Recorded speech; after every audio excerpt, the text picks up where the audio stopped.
তুমি রহমতের মধ্যে গেলে তুমি রহমত করো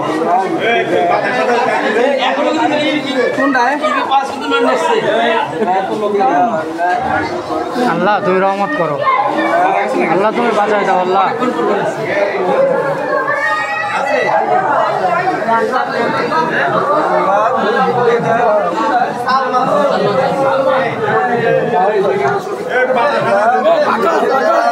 একটু ফাঁকা হন একটু বাতাসের ব্যবস্থা করেন আপনারা একটু লোহাগড়া উপজেলা স্বাস্থ্য কমপ্লেক্সের মধ্যে যে ডেড বডিটি রয়েছে সে কিন্তু লোহাগড়া উপজেলার দোয়া মল্লিকপুর এলাকার ছেলে। সে কিন্তু সন্ধ্যা আনুমানিক 8টার দিকে দোয়া মল্লিকপুর থেকে আসতেছিল লক্ষ্মীবাসার দিকে। 3 জন ছিল তার পালসার মোটরসাইকেল গাড়িতে। আর সে আসার পথে কিন্তু দোয়া মল্লিকপুর এলাকায় ডাক্তার আজিজুর রহমান মুয়াদের বাড়ির সামনে রাস্তার ব্যবহৃত যে রোলার ছিল ডলন যেটাকে দিয়ে রাস্তা ডলা হয় সেই ডলনের সাথে ডলনের সাথে ধাক্কা লাগে। ঘটনাস্থলে কিন্তু এই যুবক নিহত হয়েছেন এবং তার সাথে মোটরসাইকেলে থাকা অপর 2 জন কিন্তু আহতের ঘটনা ঘটেছে। তাদেরকে কিন্তু উন্নত চিকিৎসার জন্য এখান থেকে পাঠানো হয়েছে। আর এখানে দেখছেন যে লোহাগড়া উপজেলা স্বাস্থ্য কমপ্লেক্সের মধ্যে রয়েছি। আর তার স্বজনদের যে কান্নার আদরে আমরা আপনাদেরকে দেখানোর চেষ্টা করতেছি। আপনারা জানেন বর্তমান দৃঢ়ভাবে বেপরোয়াভাবে মোটরসাইকেল চালানোর এবং এই ধরনের সমস্যার কারণে কিন্তু দুর্ঘটনার সম্মুখীন হচ্ছে মানুষ এবং মরে যাচ্ছে হাজারো মানুষ বাংলাদেশ জুড়ে। আমরা কিন্তু যেমনটি আজকে লোহাগড়া উপজেলা স্বাস্থ্য কমপ্লেক্সের মধ্যে থেকে আমি আজিজুর বিশ্বাস আপনাদের দেখানোর চেষ্টা করতেছিলাম যে ঘটনাটি ঘটেছিল। আর সেই ঘটনায় কিন্তু যে মারা গেছে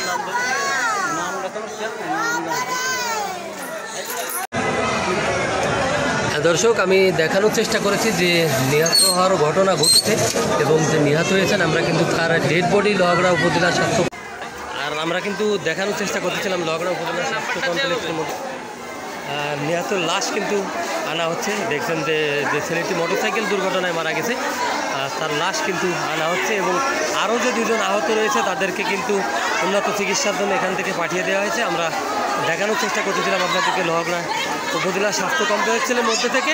আর এখানে কিন্তু যেভাবে শোকের ছায়া পড়ে গেছে এই অকাল মৃত্যুতে মোটরসাইকেল দুর্ঘটনায় এই ছেলের আমরা সেটা একটু আপনাদেরকে দেখানোর চেষ্টা করতেছিলাম লোহাগড়া উপজেলা স্বাস্থ্য কমপ্লেক্সের মধ্যে থেকে। আর যে ছেলেটি মারা গিয়েছেন তার বাড়ি কিন্তু দোয়া মল্লিকপুর গ্রামে সাবেক চেয়ারম্যান শাহিদুর রহমানের বাড়ির পাশে। আমরা যতটুকু জানার চেষ্টা করেছিলাম যে ডলনটা কিন্তু দাঁড়ানো ছিল, যে রোলার দিয়ে গাড়ি ডলা ছিল সেটা কিন্তু দাঁড়ানো ছিল এবং তারা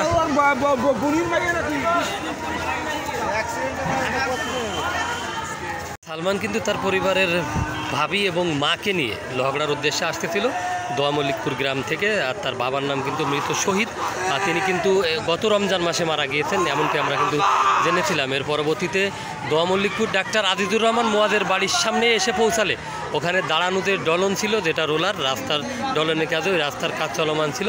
সেই রাস্তার ডলনের কাজে যে ডলারটি ওখানে দাঁড়ানো ছিল তার সাথে কিন্তু সংঘর্ষ হয়। দাঁড়ানো সেই ঘটনাস্থলে কিন্তু সালমান নিহত হয়েছেন এবং তার মা এবং ভাবি কিন্তু গুরুতর আহত হয়। গুরুতর আহত অবস্থায় তাদেরকে 2 জনকে উদ্ধার করে লোহাগড়া উপজেলা স্বাস্থ্য কমপ্লেক্সে নিয়ে আসলে উন্নত চিকিৎসার জন্য এখান থেকে ডাক্তার রিফার করেন। এর পাশাপাশি কিন্তু সালমানের ডেড বডি ইতিমধ্যে আমরা দেখেছি যে লোহাগড়া থানা পুলিশ হেফাজতে নিয়ে গিয়েছেন।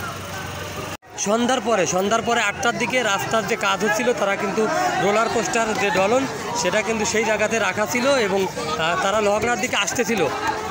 আসার অবস্থাতে কিন্তু গাড়ির সাথে ধাক্কা লেগে ঘটনাস্থলে মোটরসাইকেল চালক নিহত হয়েছিলেন এবং মোটরসাইকেলে থাকা মহিলা সহ আরও একজন যে যাত্রী ছিল সে কিন্তু গুরুতর অসুস্থ হয়েছেন। তাদেরকে কিন্তু উদ্ধার করে 2 জনকে লোহাগড়া উপজেলা স্বাস্থ্য কমপ্লেক্সে চিকিৎসা দিয়ে উন্নত চিকিৎসার জন্য এখান থেকে রিফার করে দিয়েছেন। আর যে স্বজনদের যে আহাজারি যেটা এখানে হচ্ছে আমরা একটু দেখানোর আপনাদেরকে চেষ্টা করতেছিলাম।